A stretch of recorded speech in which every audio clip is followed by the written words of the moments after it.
So this is the start of my 100-day project, and I'm going to be working with my 6" by 6" gel plate.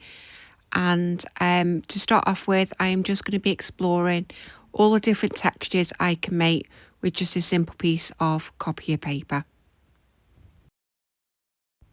I've got my brayer and I'm starting off with this paint in the indigo. I'm going to be printing directly into this 8" by 8" Daler Rowney sketchbook.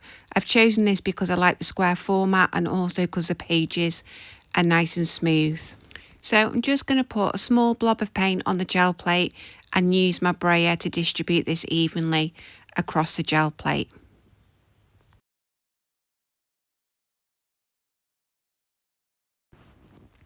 I'm going to take my piece of Copier paper and I'm going to give it a good scrunch up so I can get lots of creases, and then open that Copier paper back out, and then we're going to place this on top of the gel plate and then press it down quite firm to transfer that texture onto the gel plate.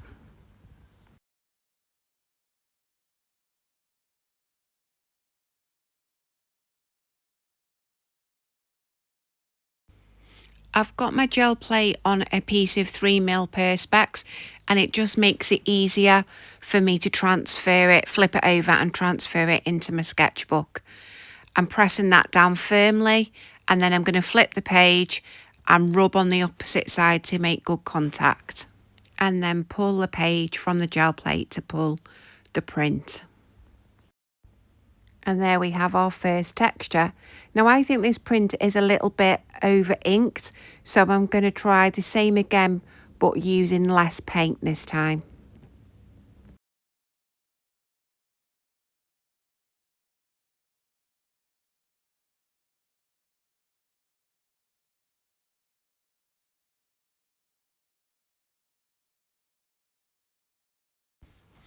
I'm just repeating the same process as I did last time. So flipping my gel plate over, pressing it firmly down, flipping the page, and then rubbing to make really good contact. I've just used a piece of Copier paper to protect the print underneath so I don't transfer paint from my messy hands. So you can see when I pull the print this time that it has a lot more definition and picked up a lot more texture, and that's because I use much less paint on the gel plate.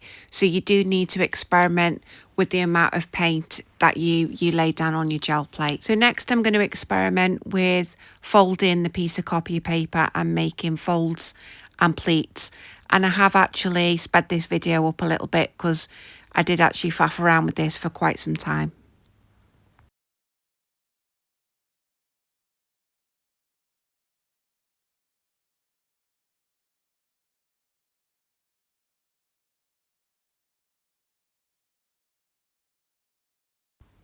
I'm sticking with the indigo acrylic paint on my gel plate, and again just distributing a thin layer and then pressing down that folded paper across the gel plate, making good contact. And when I pull the Copier paper back, I've got this lovely texture with some nice lines. I followed the exact same process as I have before, printing it directly into my sketchbook to produce those lovely lines. I really like this texture that it produced, but I wanted more of those defined lines, so I'm folding the paper again to create more folds, more lines in the paper. So I'm pressing the folded Copier paper back onto the gel plate again, pressing it down, making good contact, pushing those folds into the gel plate to see if we can increase that texture. And you can see as we pull that Copier paper back that we've got much more stronger defined lines and a really nice texture. And then again, I'm just going to put it in my sketchbook, print it directly, flipping it over and pressing it into the sketchbook. And I'm pulling the print now from the gel plate, and you can see that's really nice. I'm quite happy with that one, and it is quite different to the one before. So now I'm going to fold the paper in the opposite direction, and I'm really pressing down and making sure I've got some really nice strong folds in the paper.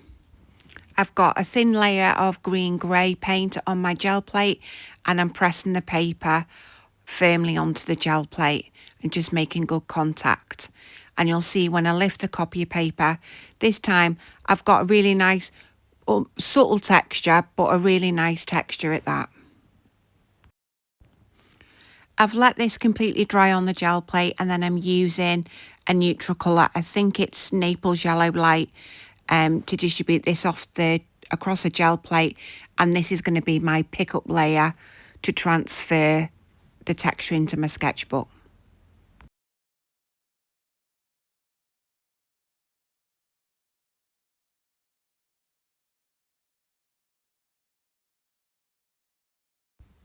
So I'm pulling the print, and I really like this print. It's got a really lovely, soft, subtle texture. Really happy with this one. So next I'm just ripping some basic shapes from the piece of Copier paper, and I know these will act as masks, but I'm also hoping that they leave some line work from the shapes onto the gel plate as well. I'm starting with a thin layer of the green grey on the gel plate, and then placing those paper shapes onto the gel plate.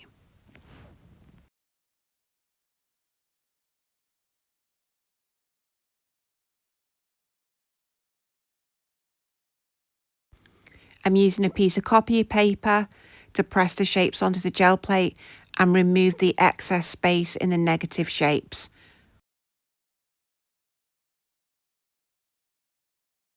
So I'm just removing the paper shapes from the gel plate, and I can see it's not really worked how I thought it would be.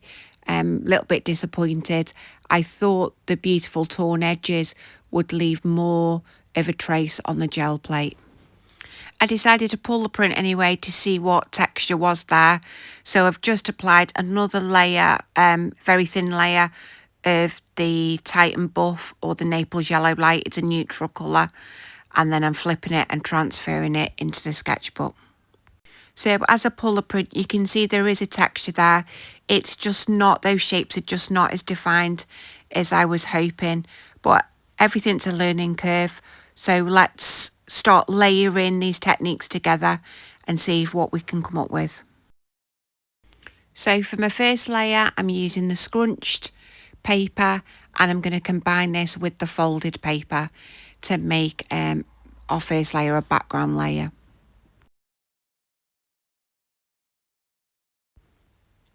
So I'm now just pulling that first layer into the sketchbook, and we've got that combination of textures.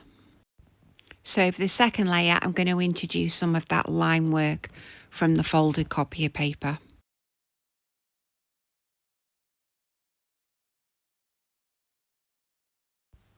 And I'm going to print this directly over that textured layer we've just made. So we're starting to build up and make layers. And you can see by using the Perspex, it just makes it so much easier to line it up with your previous print. I'm not sure if those two colours work together, but you can see what I'm trying to achieve by layering the different textures. And for the final layer, I used those shapes that I'd ripped out of the Copier paper and placed them on the gel plate to use as masks. So let's have a recap of what we've created for this week's 100-day project. So we started with the scrunched up paper, and then the scrunched up paper with less paint to make more defined marks. Then we used folded Copier paper to make this beautiful line work in the texture, and then did the same again but with additional folds, so we've got more defined and darker tones within the print. Then by folding the Copier paper in the opposite direction, we created this print with the softer tones. this was the print that didn't work very well, where the torn edges of the copy paper shapes didn't transfer that well, but then we used it in the layering process to create masks when we combine the different textures together. Hope you've enjoyed the video, and if you're taking part in the 100-day project, please share, comment, like, tell me all about what you're doing, and I'll see you next week.